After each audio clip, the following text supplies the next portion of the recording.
Hello, I'm Zorab and this is Byther Farm. And today I thought I'd do a homestead tour.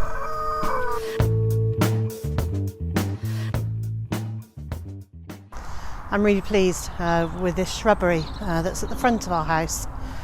When we moved in, this was just grass, and very soon after we moved in, I got these plants in. So this tree, for example, was a gift from my daughter. It was about 8 inches tall when she gave it to me just 2.5 years ago, and it's already way taller than me, and my guess would be that's 8 to 9 feet tall. It's looking very good. So it's a flowering cherry, not a fruiting one. It's an ornamental, which is why it's outside of the main part. Most of these plants I've either had for a very, very long time, or like this rose. I had it, I gave it to my friend Jane, and when we moved in here, after about 15 years since I gave it to her, she gave it back to me, and it's loving it here. The duck enclosure, which features this trampoline, which provides them some shade, it's about, and I always guess, one day I ought to measure it, but the whole thing is probably about 140 feet long and 30 to 40 feet wide, so it's much narrower at the far end under all the trees than it is at this end with the duckling pen in it. But you're very happy, aren't you? Yes, you are. I started creating the food forest about 2.5 years ago now, and in it I've planted lots of fruit trees and lots of shrubs and perennials, and there are some bulbs and some climbers. There's lots of things in here and are either edible or they're grown specifically to attract pollinators. This apple tree is amazing actually. It was behind the greenhouse when we moved in, and my friend Jane and I moved it about 18 months or so ago, and it has settled in really well. Now I've pruned it back really hard this year to encourage it to grow lots and lots of lovely apples next year, and next year I will prune it again to get it into a slightly nicer shape, because at the moment it's a bit all over the place. Doesn't change the apples, they still taste fantastic. This vegetable garden, well, as with everything here, was just part of a field when we moved in. So over the last 2.5 years I've made raised beds, put down paths, and for the most part we get all our vegetables from here, some of our fruit, and the rest of our fruit comes from the food forest.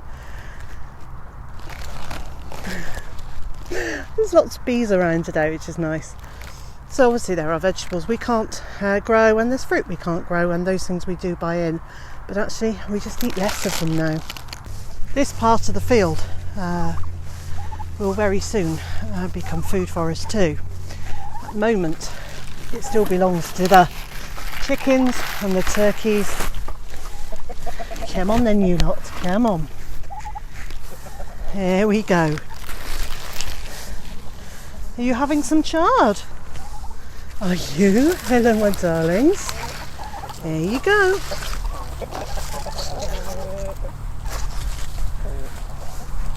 So these fields are the ones that previously have been used for our birds. So the chickens have lived one flock this side and one flock over there. And we've now decided to reduce our chicken flock and just keep them in a third area over by the piggeries.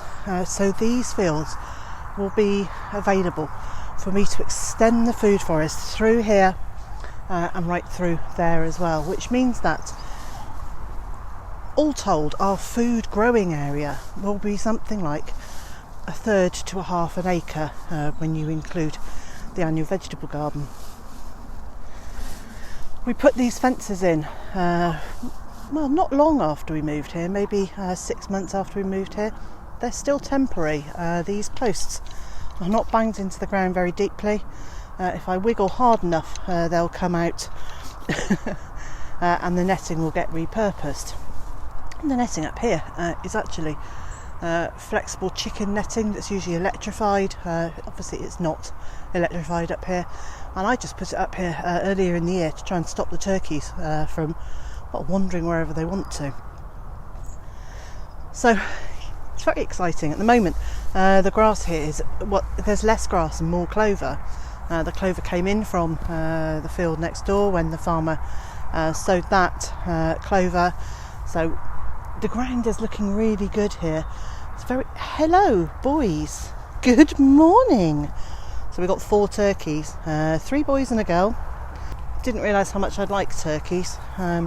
Certainly next year we will have more out of choice. I think I would keep turkeys and ducks because they are just gentle souls. The ducks I love, a whole host of reasons, and the turkeys have really been very, very nice to have around. So there are already plenty of fruit trees in here. I planted those 2 years ago.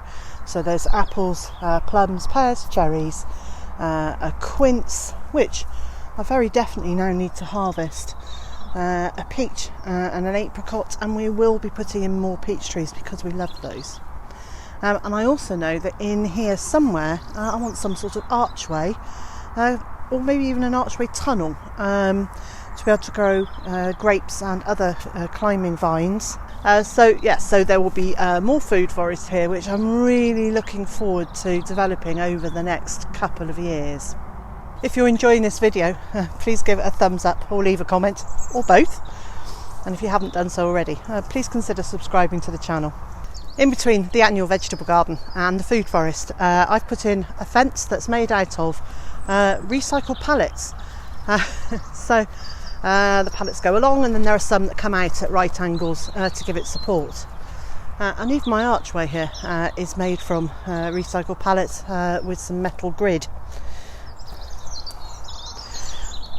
I wanted the pallets to come out at a right angle from the fence to give it some extra support, because we have such strong winds coming across the site, and then those are westerly winds, and occasionally in the middle of the winter we get some easterlies, but predominantly the wind is coming from the west.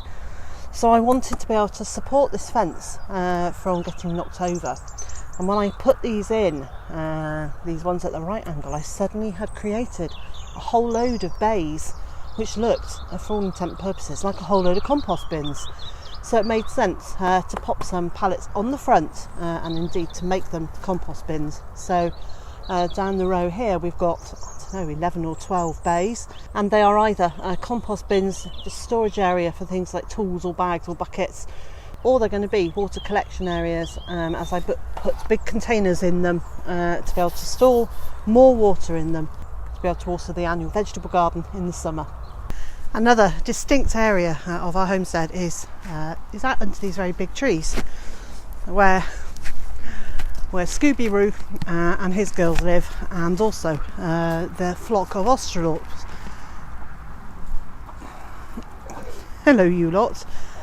So there are about 35 chickens that have free access to this field throughout the day, and basically the only time they're not in here is when it's raining, because then they head into the stable, which I call the chicken condo, and they hide in there from the rain, or at night time they go through the covered walkway into their shed. So they have quite a nice area here. Again, it's about, I'm guessing again, about 100 feet long and 30 to 40 feet wide, and it's got a whole different mixture of flora in here. So we have these very tall sycamore trees. They've got buckthorn hedging all around the edge, and they love to go underneath that hedging and rootle around in there. And at the back they've got a completely wild area that Mr. J and I haven't started tackling yet at all. There have been a few times we've been cut down some of the stinging nettles, but basically it's just left to grow wild, and that's a project for possibly this winter, and if not, it'll be next year. And so, wherever you are in the world and whatever you've got planned for today, I hope it's a good one, and I also hope you'll join me again tomorrow.